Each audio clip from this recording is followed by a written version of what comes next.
Hello students, जेके smart classes में आपका स्वागत है। आज हम डिस्कस करने जा रहे हैं काफी इंपॉर्टेंट टॉपिक जिसका नाम है मल्टीप्लेक्सर। तो मैंने प्रीवियस वीडियो में भी मल्टीप्लेक्सर के बारे में बताया था और फिर से जो कैसे क्वेश्चन आते हुए पेपर में वो भी हम देखेंगे। तो आज हमारे टॉपिक में 2x1 मल्टीप्लेक्सर जो है उसको हम डिजाइन भी करेंगे। तो चलिए स्टार्ट करते हैं। और ये क्वेश्चन जो है 5 मार्क्स का पेपर में आता है डिप्लोमे वालों के लिए और बीटेक में भी आता है।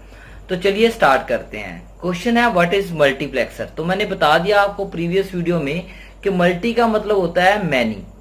तो जहां मतलब आए मैनी मींस मैनी इनपुट्स, एक ऐसी डिवाइस जिसकी बहुत सारी इनपुट्स होती हैं और एक ही आउटपुट होती हैं। और प्लेक्सर का मतलब मैंने बता ही दिया था आपको, इकट्ठा करना।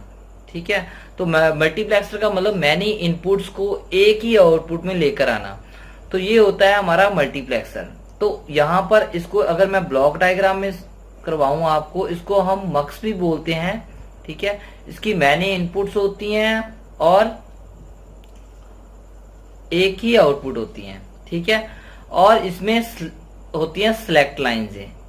तो ये सिलेक्ट लाइनें जो है वो बताती है कि कौन सा डाटा कब जाएगा, वो भी हम अभी डिस्कस करेंगे। ठीक है, तो ये हमारा एक छोटा सा डायग्राम बन गया है।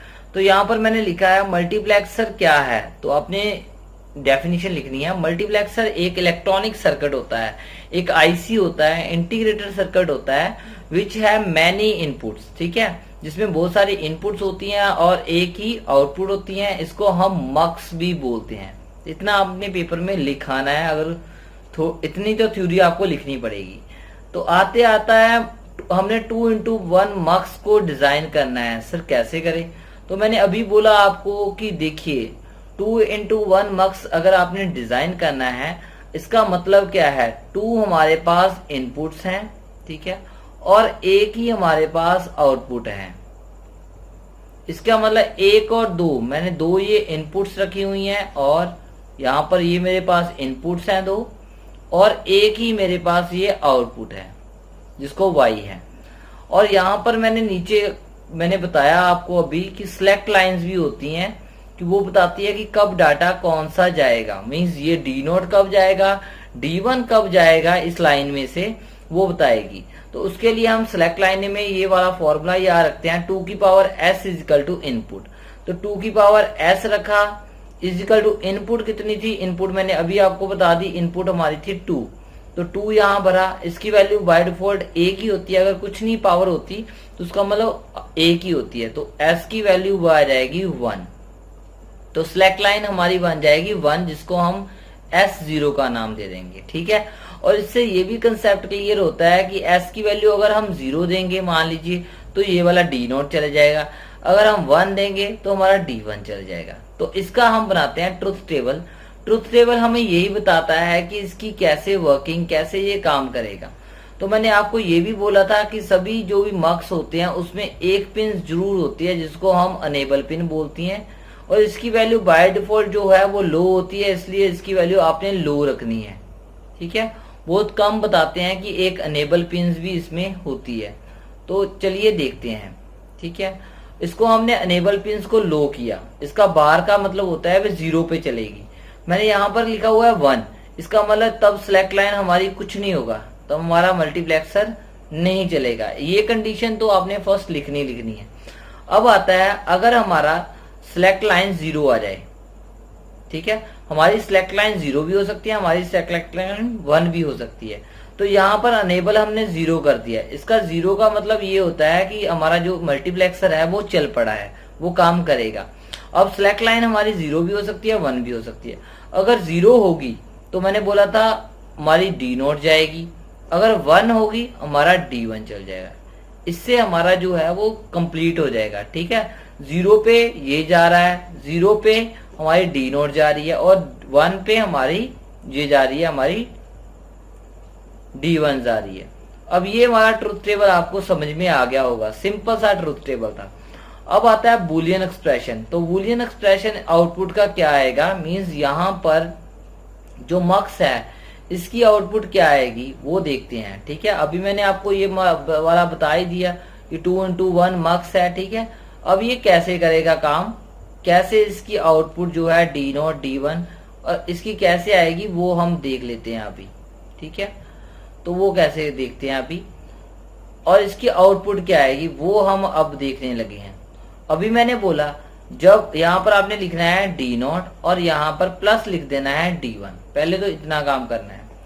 अब देखिए D0 कब आएगी, जब S की वैल्यू क्या है, अभी मैंने ट्रुथ टेबल में भी आपको बताया है कि जब अगर S की वैल्यू हमारी 0 है तब हमारा D0 जाएगा। तो S की वैल्यू यहाँ पर भी S लिख दोगे, S की वैल्यू क्या लिख दी मैंने 0, 0 का मतलब इस पे बार आ जाएगा, और यहाँ पर S0 इससे भी आएगा और इस पे वैल्यू 1 है इसलिए मतलब इस पे बार नहीं आएगा। तो बस यही ये जो बूलियन एक्सप्रेशन है हमारा बन गया है। ठीक है, ये सिंपल सा बूलियन एक्सप्रेशन है, ये 0 पे है और ये हमारा 1 पे है, और साथ में हमने इनपुट्स बस लिख दी है। ये वाला आपने पेपर में लिख के आना है। ठीक है, अगर आप इसको वेरीफाई भी करना चाहते हो तो आप वेरीफाई भी कर सकते हो कि जो मैं बोल रहा हूँ वो सही बोल रहा हूँ। अगर हम इफ S की वैल्यू हम 0 रख देते हैं तो क्या होगा, यहाँ पर फिल करते हैं S की वैल्यू 0। ठीक है, तो यहाँ पर 0 फिल करेंगे तो हमारा ये वाला आ जाएगा, बाकी सब 0 चल जाएगा। इसका मतलब 0 पे हमारा ये सिलेक्ट हो रहा है। ठीक है, सिंपल सा है, और 1 पे हमारा वो सिलेक्ट हो रहा है। ठीक है, तो ये वाला ऐसे हम करते हैं। तो चलिए आगे चलते हैं। ठीक है, सिंपल सा है। आगे हम आता है इसको डिजाइन करना। तो सर डिजाइन करके दिखाइए आप हमें, जो कि पेपर में आया है। अब इसको डिजाइन करने के ये वाला बूलियन एक्सप्रेशन जो है हमें बनाना पड़ेगा। तो सबसे पहले हमारे पास D0 है और D1 है, दो हमारे पास डाटा है। सबसे पहले हम सिलेक्ट लाइनें देखते हैं। सिलेक्ट लाइनें कितनी है हमारे पास, एक ही सिलेक्ट लाइनें हैं। ठीक है, सबसे पहले हमारे पास D0 है, एक हमारे पास डाटा 1 है, एक हमारे पास डाटा 2 है। ठीक है, सबसे पहले हम सिलेक्ट लाइन देखते हैं। सिलेक्ट लाइन हमारे पास एक ही थी तो हम यहाँ पर S0 लिख देते हैं, S0, और यहाँ पर बार डाल देते हैं। बार डालने के लिए हमें कौन सा गेट लगाना पड़ेगा, नॉट गेट लगाना पड़ेगा। तो यहाँ पर ये S आ जाएगा। ठीक है, और यहाँ पर S नोट आ जाएगा। यहां से पता चल गया आपको। अब हमने इसको डिजाइन करना है। अब देखिए ध्यान से, ये D0 और जो DS है ये दोनों आपस में क्या हो रहे हैं, ये आपस में मल्टीप्लाई हो रहे हैं। मैंने बोला था जब आपस में इकट्ठे हो रहे हैं, मल्टीप्लाई हो रहे हैं, तो कौन सा गेट लगेगा, एंड गेट लगेगा। तो एंड गेट हमारा कैसा होता है, ऐसा। ये हमारा क्या है, एंड गेट। ठीक है, और यहां पर भी क्या है, यहां पर भी हमारा D1 और S, इसमें भी क्या है हमारा गेट कौन सा लगेगा, यहाँ पर भी दो चीजें क्या हो रही हैं, मल्टीप्लाई हो रही हैं। यहाँ पर भी दो चीजें हमारी मल्टीप्लाई हो रही हैं, तो यहाँ पर भी हमारा एंड गेट ही लगेगा। ठीक है, और बीच में क्या है, बीच में हमारा प्लस है, इसलिए वो देखते हैं। सबसे पहले इसको बनाते हैं D0। तो यहाँ पर हमारी ऐसे D0 ऐसे लिख देते हैं हम कि ये हमारी D0 है। ठीक है, और हमें चाहिए S0 का बार, तो बार हमें यहां से मिल जाएगा। ठीक है, तो हम यहां से दे देंगे S0 का बार, तो ये बन जाएगा D0 S0 का बार, ये बन गया। ऐसे ही हमने यहां पर बनाना है D1, तो यहां पर इसको D1 ऐसे डाटा दे देंगे। ठीक है, और आगे हमने बनाना है S0, तो S0 हमारा कहां पे है, S0 देखिए ये हमारा 1 है।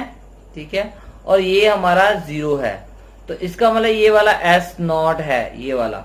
इसको हम S0 को यहां से उठाएंगे और यहां पे हम दे देंगे, तो यहां से हमारा S0 आ जाएगा। ये बन जाएगा D1 S0, S0 जिसको बोलते हैं।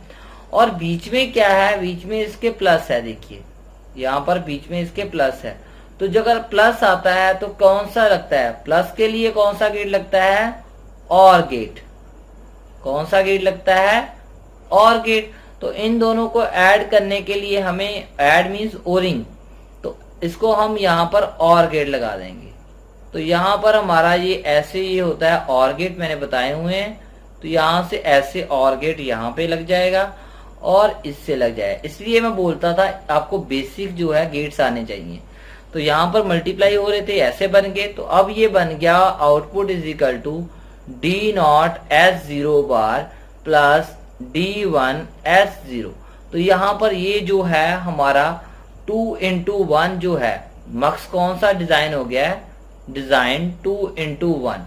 ठीक है, तो ये वाला मक्स जो है हमने डिजाइन कर लिया है। इसको हम सर्कल डायग्राम भी बोलते हैं, सर्कल डायग्राम ऑफ 2x1 मक्स। तो ये हमारा सर्कल डायग्राम भी बन गया है, डिजाइन हो गया है। प्रैक्टिकली हमें मक्स बनाना हो तो ऐसा मक्स हमें बनाना पड़ेगा, 2x1 मक्स। ठीक है, अगर ये वाला, बट प्रैक्टिकली हमारे पास एक आईसी होते हैं, वहां पर ये सब कुछ लगा होता है। एक ही आईसी में इतने जो आईसी लगे होते हैं वो एक ही काम कर लेता है। अगर हमारे पास आईसी जो है, ये वाला आईसी नंबर होते हैं, वो मैं बताऊंगा आपको प्रैक्टिकल में। अगर ये वाला आईसी 2x1 मक्स का आईसी नंबर नहीं है, हमें बनाना पड़ जाए, ठीक है, अगर क्लास में बनाना पड़ जाए कि सर 2x1 मक्स बनाना है, कैसे बनाएंगे, तो आपको एंड गेट चाहिए। ठीक है, ये वाले एंड गेट चाहिए और एक हमारे पास और गेट चाहिए, तभी हमारा जो है 2x1 मक्स बन पाएगा, अदरवाइज नहीं बनेगा। तो देखिए एक आईसी आता है बेसिकली प्रैक्टिकली, बट इतने मक्स हमें, इतने जो गेट लगा के भी हम बना सकते हैं। तो आपको वीडियो अच्छी लगी हो तो लाइक, कमेंट और शेयर जरूर कर दीजिए अपने दोस्तों से, और कमेंट जरूर कीजिए। और आपको ये इसकी जो पीडीएफ है jksmartclasses.com और psbtpaper.com पे आपको मिल जाएगी। बाय बाय, नेक्स्ट वीडियो में मिलते हैं, और चैनल को सब्सक्राइब जरूर कर दीजिए। Bye bye.